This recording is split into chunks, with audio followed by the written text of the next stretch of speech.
Hello friends, Kalpana's kitchen में आपनु हार्दिक स्वागत है। आज આપણે બનાવીશું ભોજનની અંદર રુચિ કરે તેવું ખૂબ જ ટેસ્ટી એવું લીંબુનું આથેલું અથાણું। તો વિડિયો જોવાનું ચૂકતા નહીં। તો ચાલો શરૂ કરીએ બનાવવાનું લીંબુનું અથાણું। આજે આપણે લીંબુનું આચાર બનાવવાના છે અને એ પણ આથેલા જે લીંબુ કહીએ છીએ એ બનાવવાના છે।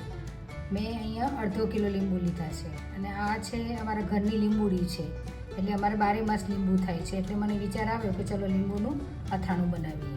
એટલે આવી રીતના કોઈ પણ ડાઘ ના હોય એવા લીંબુ છે એ પસંદ કરવા તો એનું અથાણું એકદમ મસ્ત બને છે। તો આપણે આને હવે કટકા કરી લઈશું। તમે લીંબુને આખા પણ રાખી શકો છો। હું છે આના પીસ પાડવાની છું। પીસ એટલા માટે હું પાડવાની છું કે લીંબુ જ્યારે અથાઈ જાય તો એને લેવામાં સરળતા રહે અને નાના છોકરાઓને ખાવા હોય તો ઓલા કટકા હોય તો આપણે સરળતાથી એને આપી શકીએ છીએ। આખા હોય તો એને કાપવા પડે અને વિટામિન સી આની અંદર ભરપૂર માત્રાની અંદર હોય છે। અને ગામડાની અંદર આપણે પહેલાં દવાઓ નહોતી ત્યારે આપણા ગઢિયાઓ કહેતા કે જો પેટમાં દુખતું હોય તો આથેલું એક લીંબુ ખાઈ જાય તો પેટનો દુખાવો મટી જતો હોય છે। અને આની અંદર સ્કિન માટે પણ લીંબુ એમ કે ખૂબ જ સારા હોય છે તો આપણે લીંબુ ખાવા જોઈએ। લીંબુના છે મેં પીસ પાડી લીધા છે। હવે એને આપણે હળદર અને મીઠાની અંદર રગદોળવાના છે અને આ અથાણું છે એ કોઈ બી વ્યક્તિ સરળતાથી બનાવી શકે છે કારણ કે આ બહુ પ્રોસેસ એની લાંબી નથી, ખાલી ફક્ત હળદર અને મીઠાની અંદર જ આપણે બોળવાના છે એટલે કોઈ બી વ્યક્તિ સરળતાથી 10 જ મિનિટની અંદર આ અથાણું બનાવી શકે છે। મીઠું છે મેં અડધો કપ લીધું છે અને સિંધા નમક લીધું છે। તમે મીઠું છે એ કોઈ બી લઈ શકો છો। આ થોડુંક ઓછું ખારું આવે છે એટલે મેં અડધો કપ લીધું છે। જો વધુ ખારું હોય તો થોડુંક ઓછું લેવું। 2 ટેબલ સ્પૂન મેં હળદર લીધી છે।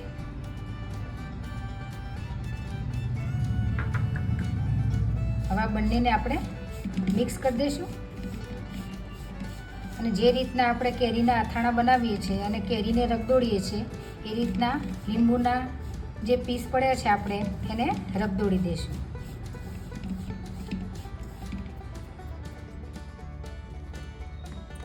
થોડા લીંબુના પીસ આપણે એડ કરતા જઈશું અને રગદોળતા જઈશું આ રીતના। અને કાચની બરણીની અંદર જ ભરવું કારણ કે લીંબુ છે એ ખટાશવાળા હોય એટલે જો તમે પ્લાસ્ટિકની કે બરણીમાં ભરશો તો એ ઓલા થઈ જશે, ખરાબ થઈ જશે। તો કાચની બરણીમાં જ ભરવું।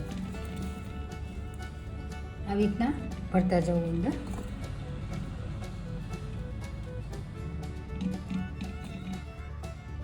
લીંબુની અંદર વિટામિન એ, સી, કે, પોટેશિયમ, કેલ્શિયમ અને આયર્ન મળે છે જે હાડકાને મજબૂત રાખે છે।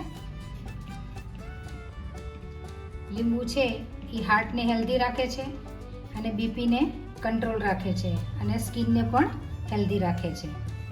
એટલે લીંબુ છે એ ખાવાના ઉપયોગમાં લેવું જોઈએ।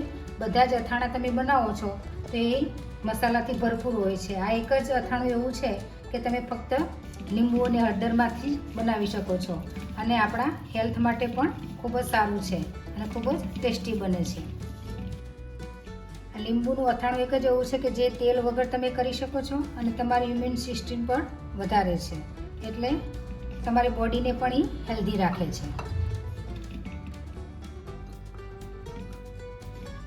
આવી રીતના બધા જ પીસ આપણે રગદોળીને દબાવીને ભરતું જવું। આ અથાણું છે એ 15 થી 20 દિવસની અંદર રેડી થઈ જાય છે। દરરોજ એને 1 થી 2 વખત હલાવી લેવું એટલે જે મસાલો છે આપણે મીઠું ને હળદર એ ઉપર નીચે થઈ જાય। વધેલું જે હળદર અને મીઠું છે એ ઉપર આપણે એડ કરી દઈશું જેથી એનું પાણી વરે એટલે જે લીંબુ છે એકદમ સોફ્ટ થઈ જશે અને ખાવામાં ખૂબ જ ટેસ્ટી લાગશે।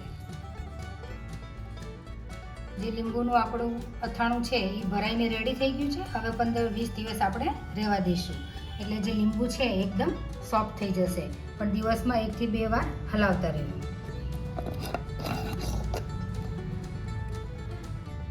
આપણે જે લીંબુ આથ્યા હતા એને 14 દિવસ જેવું થઈ ગયું છે અને લીંબુ અથાઈ ગયા છે, એટલે આપણે જોઈ લઈએ બરણી ખોલીને.